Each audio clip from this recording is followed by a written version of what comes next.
Close your eyes for just a moment and picture the street where you grew up. Do you remember the front porches lined with rocking chairs, the laughter of children drifting across the yards, and the way every neighbor's door felt open to you? If this stirs a memory, stay with me, because we're about to step back into a time when neighbors weren't just people who lived next door, they were family. And if you enjoy revisiting these memories, make sure you stay connected with us. There are many more journeys like this waiting for you. In 1950s small-town America, the word neighbor meant so much more than just an address on the same block. A neighbor was the person who watched out for you, who greeted you every morning with a smile, who knew your children by name, and who showed up at your door with a casserole when life got tough. These weren't casual acquaintances. They were woven into the fabric of your daily life, part of a community spirit that made you feel safe, cared for, and deeply connected. Mornings often began with simple gestures that carried so much meaning.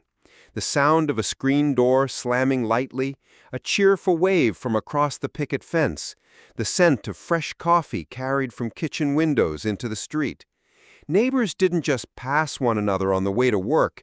They paused, they asked about each other's families, and they genuinely listened. In those moments, the world felt smaller, warmer, more personal. There was an unspoken agreement in every neighborhood. No one faced life alone. If a mother was sick, other women on the block showed up with meals and a helping hand. If a father was away on business, the man next door made sure the yard was trimmed or the driveway shoveled after a snowstorm. And if a child scraped a knee while playing outside, it didn't matter whose porch they landed on. Someone was always there to comfort them. This wasn't just kindness, it was a way of life. Think of the front porches, true extensions of the home. On warm evenings, families sat outside and conversations naturally drifted across lawns. You didn't need an invitation, you just walked over, sat down, and joined in. The porch light wasn't just a lamp, it was a beacon of welcome. Some neighbors brought fresh lemonade, others shared a plate of cookies, and children darted back and forth between houses as if the whole block was their playground. Even the simplest routines held a sense of togetherness. Borrowing a cup of sugar wasn't just about baking, it was an excuse to check in, to laugh, to share a quick story. Hanging laundry on the line turned into a chance to chat over the fence. And when the paperboy dropped the morning edition, neighbors might gather for a few minutes to discuss the headlines before the day's chores pulled them apart. Life was ordinary, yes, but it was also extraordinary because the closeness people shared. On Sundays, community spirit reached its fullest. After church, neighbors often gathered in yards or community halls, sometimes for potluck dinners, other times for casual conversations that lasted all afternoon. Children played tag in the grass while parents exchanged news, advice, and laughter. The sense of belonging was so strong you didn't have to question whether you mattered. You simply knew you did, because everyone around you made you feel that way. The beauty of these neighborhoods was that trust was built into the air you breathed. Doors were left unlocked, not out of carelessness, but because people truly believed in each other. You could walk next door for a tool, and if the neighbor wasn't home, you borrowed it anyway, leaving a note behind. It was a time when honesty and generosity were not exceptions, but expectations. And perhaps most touching of all was the way neighbors stood together in difficult times. When tragedy struck, no family ever faced it alone. Neighbors came with food, comfort, and prayer. When joy arrived, whether it was a new baby, a graduation, or a wedding, the entire block celebrated as though it belonged to all of them. These moments stitched lives together in ways that went beyond friendship. They created bonds that time could never fully erase. So, as you remember your own neighborhood, the voices, the faces, the gestures of kindness, hold on to the truth of what made it so special. It wasn't the houses or the streets that defined it. It was the people. People who treated each other not as strangers, but as family.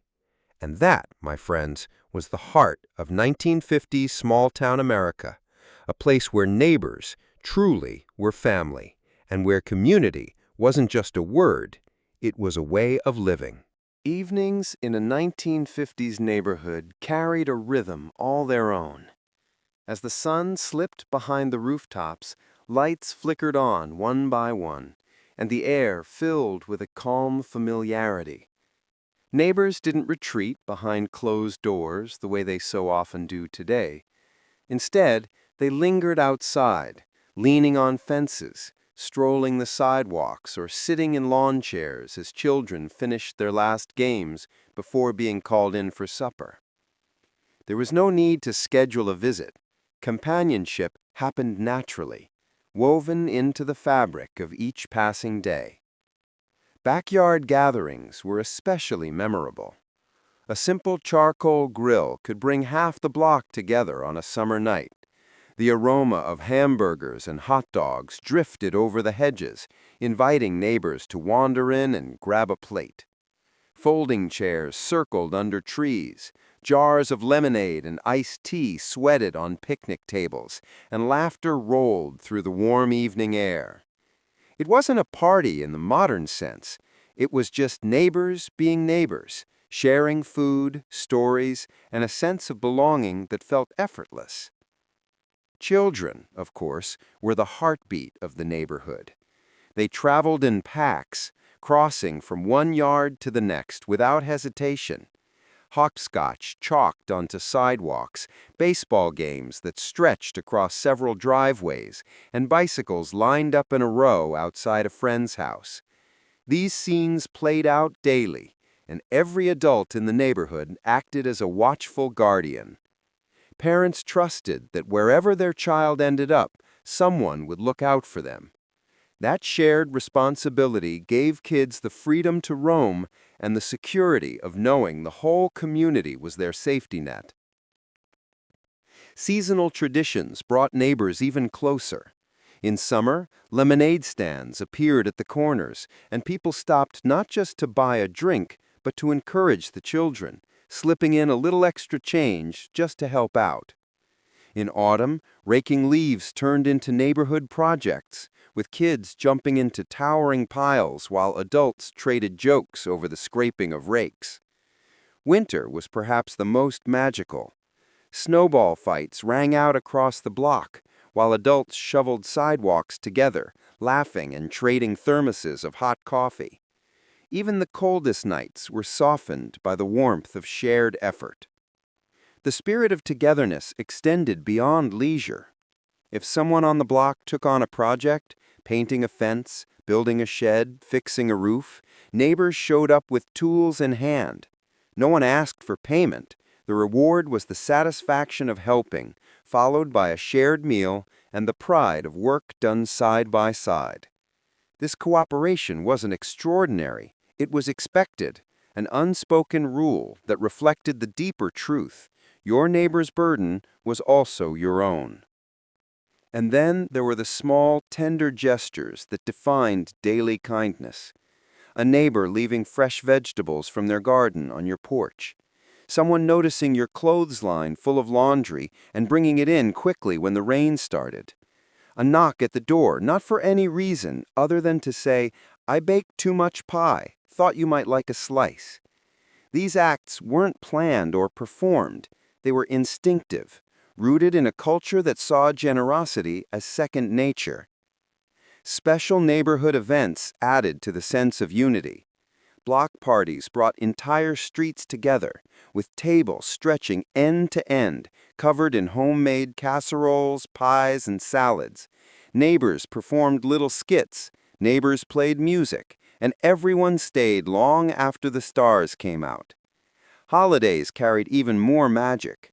4th of July fireworks watched shoulder to shoulder, Thanksgiving meals that sometimes spilled over into two houses, and Christmas carolers moving door to door, greeted with smiles, hot cocoa, and open hearts. When difficult moments came, as they always do, neighbors stood shoulder to shoulder. A lost job, an illness, or even the passing of a loved one was never borne by one family alone.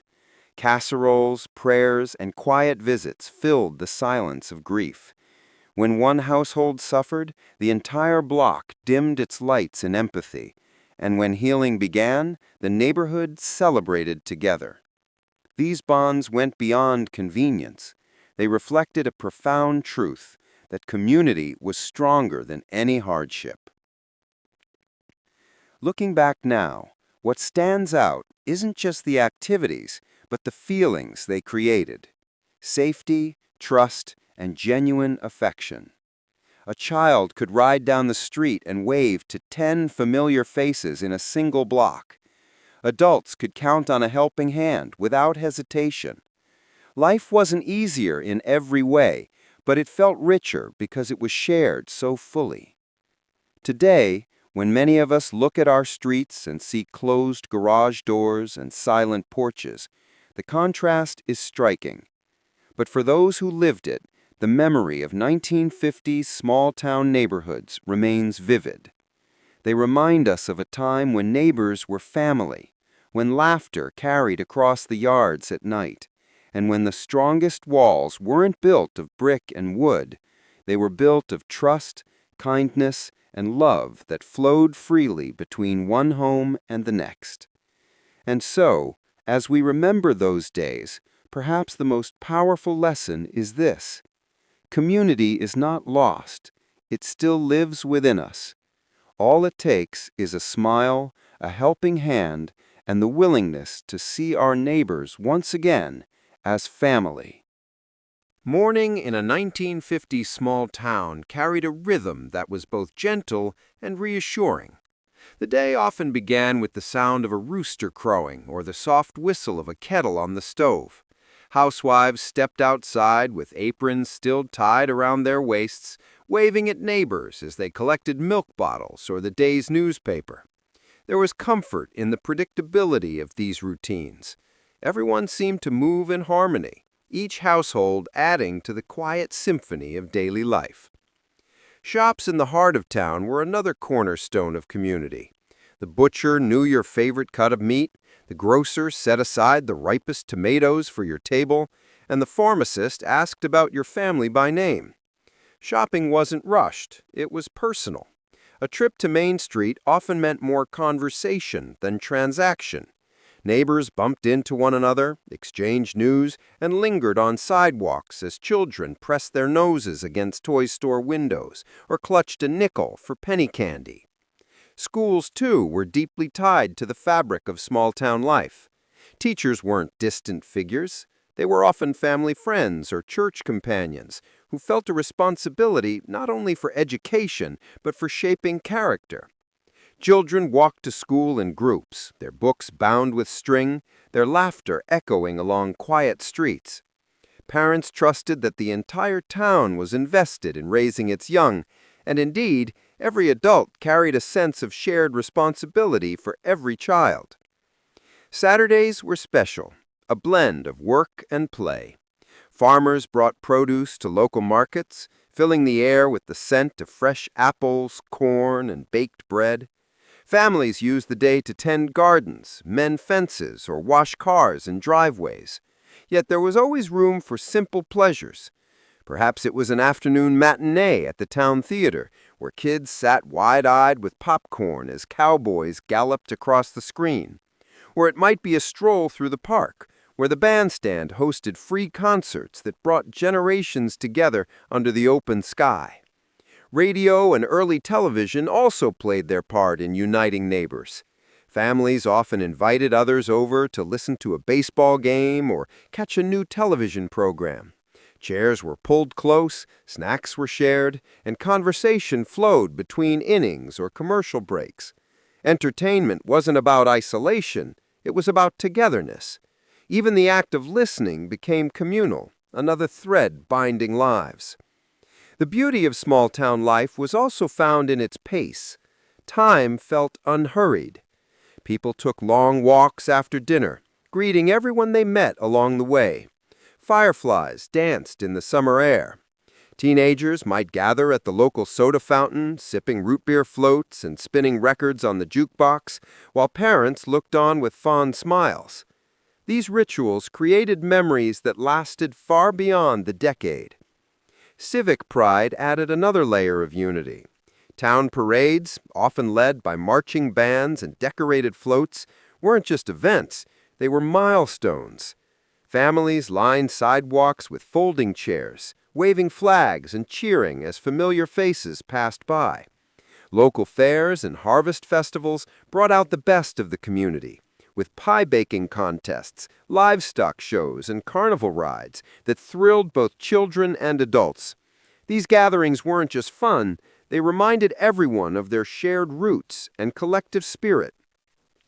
Faith also played a central role. Churches were more than places of worship, they were social centers, where potlucks, quilting circles, and youth activities kept people connected throughout the week. Sunday mornings saw towns slowing down as bells rang out, calling everyone to gather under one roof. Inside, voices rose together in hymns that carried beyond the walls, reinforcing a sense of belonging that transcended individual households. Even the hardships of the era were softened by unity. When crops failed, when illness struck, when money ran short, people didn't hide their struggles. They leaned on each other. A farmer might lend his equipment. A shopkeeper might extend credit without hesitation. And neighbors always offered encouragement alongside practical help. These gestures weren't grand. They were steady, constant, and rooted in the belief that no one was ever truly alone. Looking back now, the magic of 1950s small-town America wasn't found in grand events, but in small, repeated rituals. The shared meal, the handshake at the corner store, the wave across a yard, the familiar ring of a bicycle bell. Each was a reminder that life, though simple, was deeply rich because it was lived together. And so, as we reflect on those days, one truth becomes clear. What made those towns unforgettable wasn't just the buildings, the schools, or the businesses. It was the people, their habits of kindness, and their devotion to community. They created a world where every voice mattered, every gesture was remembered, and every neighbor truly belonged. That, my friends, is the enduring gift of the 1950s small-town America, a reminder that the greatest treasures are often the simplest, and that the bonds we form with one another are what truly stand the test of time.